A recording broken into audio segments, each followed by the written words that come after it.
جو عشق نبی کے جلووں کو سینوں میں بسایا کرتے ہیں، جو عشق نبی کے جلووں کو سینوں میں بسایا کرتے ہیں۔ اب سمجھ میں آئیے آپ کو کوئی کلام یاد آ رہا ہے؟ اس طرز پہ کوئی آج کل جو پڑھا جاتا ہے بہت لب پر نعت پاک کا نغمہ، یہ طرز ہم نے بہت پہلے پڑھی ملی۔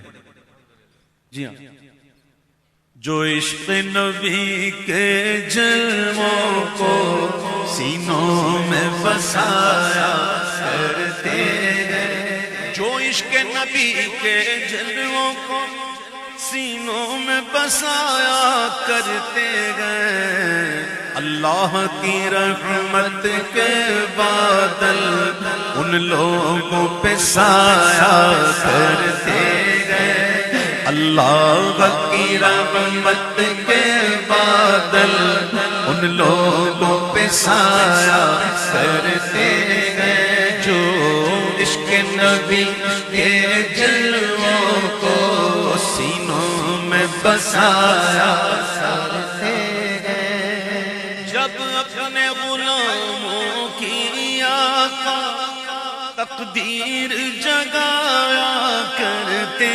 گئے، جب اپنے غلاموں کی آقا تقدیر جگایا کرتے ہیں، جب اپنے غلاموں کی آقا تقدیر جگایا کرتے ہیں، جنت کی سند دینے کے لیے روزے پہ بلایا کرتے ہیں، جنت کی سند دینے کے لیے روزے پہ بلایا کرتے ہیں، گرداب بالا میں پھنس کے کوئی طیبہ کی طرف جب تکتا گیا،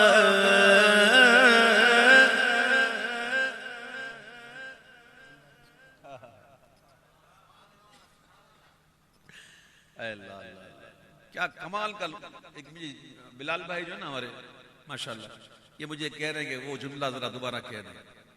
یقین کریں کبھی کبھی کسی سے سنتے ہیں نا وہ عجیب سی بات سن جاتے ہیں۔ ایک دفعہ جہاز میں سفر کر رہے تھے اور موسم خراب تھا اور جہاز نے جو ہے نا وہ اوپر نیچے ہونا شروع کر دیا بہت زیادہ، یعنی ایکسٹرا آرڈنری، تو سارے لوگوں کی چیخیں نکل گئی اور لوگوں نے کلمہ پڑھنا شروع کر دیا۔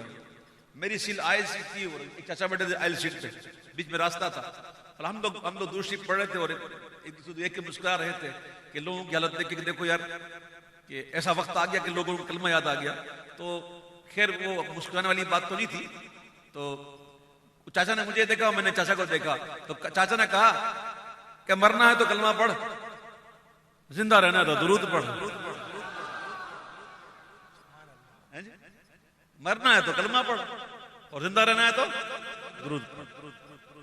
اللہ اکبر، کبھی کبھی کوئی بات کر جاتا ہے بڑی مزہ دیتی ہے وہ بات، واقعی زندہ رہنا ہے تو درود پڑھ۔ گرداب بالا میں پھنس کے کوئی طیبہ کی طرف جب تکتا ہے، سلطان مدینہ خود آ کر کشتی کو تیرایا کرتے گئے، سلطان مدینہ خود آ کر کشتی کو تیرایا کرتے ہیں۔ حزب البحر پڑھتے ہیں، کبھی پڑھنے والے پڑھتے ہیں نا حزب البحر شریف، وہ کب لکھی گئی، کس نے لکھائی، کس کے کہنے پہ لکھی گئی، کون آ کر کہہ رہا تھا کہ یہ پڑھ؟ سرکار مدینہ خود آ کر کشتی کو تیرایا کرتے گئے، جو عشق نبی کے جلووں کو سینوں میں بسایا کرتے ہیں۔ اور شعر یاد ہے کسی کو؟ ہائے ہائے مخلوق کی بگڑی بنتی ہے، خالق کو بھی پیارا جاتا ہے۔ حج کے دن تھے، حج کے، میرے آقا نے زندگی بھر ایک حج فرض فرمایا، حج قران فرمایا۔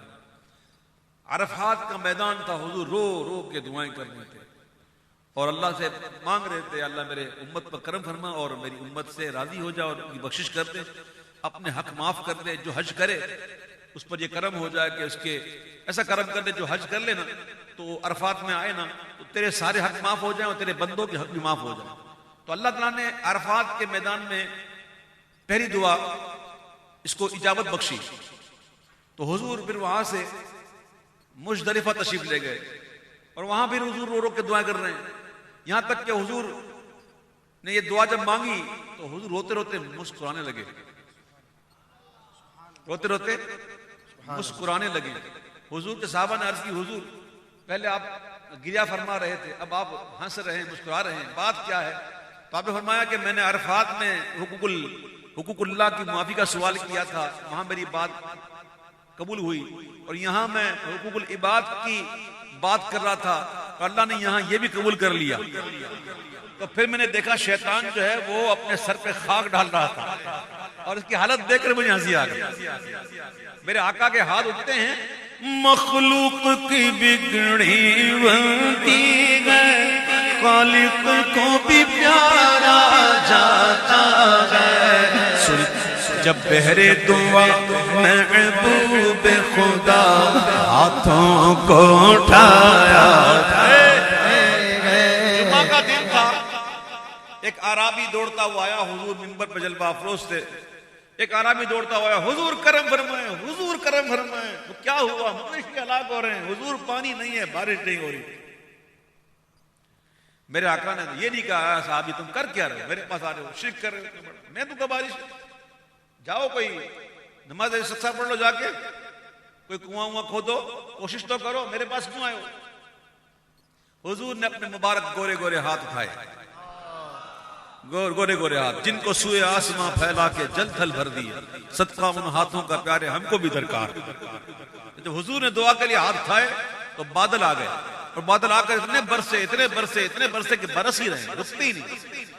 دوسرا جمعہ آ گیا، وہی اعرابی دوڑتا ہوا آیا، حضور کرم کرم کرم۔ کیا ہوا حضور؟ بہت ہو گئی، اتنی ہو گئی کہ اب کہیں ایسا نہ ہو کہ پانی کی وجہ سے مویشی ہلاک ہو جائے تو فصلیں تباہ ہو جائے، حضور کرم فرمائیں۔ بولے کیا چاہتے ہو؟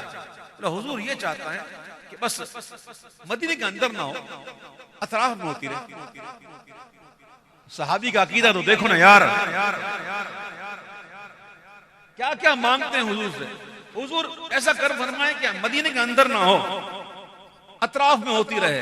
تو حضور نے پھر دعا کی اور انگلی اٹھائی، اللہم حوالینا ولا علینا، کہ اللہ ہمارے ارد گرد ہو، ہم پر نہ ہو۔ تو پھر ہوا بھی یہی کہ مدینے کے اطراف میں بارش ہو رہی ہے، مدینے کے اندر نہیں ہوئی۔ مخلوق کی بگڑی بنتی ہے، خالق کو بھی پیارا جاتا ہے، سلطان مدینہ بہر دعا، جب بہر دعا محبوب خدا ہاتھوں کو اٹھایا کرتے ہیں، محبوب خدا جب بہر دعا ہاتھوں کو اٹھایا۔ اے دولت عرفاں کے منگتوں، اس در پہ چلو جس در پہ صدا، اے دولت عرفاں کے منگتوں۔ کیا بات کہی ہے، اے دولت عرفاں کے منگتوں۔ اصل منگتے تو یہی ہے، باقی حضور کو اگر پتہ جا کے کچھ مانگ لے تو حضور دے دیتے، منع نہیں کرتے۔ روپیہ پیسہ مانگو دے دیتے، منع نہیں کرتے۔ کھانا مانگو دے دیتے، منع نہیں کرتے۔ لیکن مانگنے والوں میں فرق ہوتا ہے نا، ایک کھانا مانگتا ہے، ایک پانی مانگتا ہے، ایک دولت مانگتا ہے، ایک شہرت مانگتا ہے، اور ایک ہوتا ہے جو عرفان کی ضرورت مانگتا ہے۔ تو شاعر کہتے ہیں، اے دولت عرفاں کے منگتو، اس در پہ چلو جس در پہ صدا، دن رات خزانے رحمت کے سرکار لٹایا کرتے ہیں، دن رات خزانے رحمت کے سرکار لٹایا کرتے ہیں۔ ہے شغل ہم شام و سحر اور ناز سکندر قسمت پر. اب اور ناز نہ کرے تو کس پہ کریں؟ اس پر ناز نہ کرے تو کس پہ کریں؟ دیکھ لو الحمدللہ روز کا معمول ہے. کئی لوگوں کو دیکھتا ہوں روز محفل میں ہوتے ہیں، نصیب والے ہیں، اللہ کا کرم ہے شغل ہمارا شام و سحر اور ناز سکندر قسمت پر کہ محفل میں رسول اکرم کی ہم نعت سنایا کرتے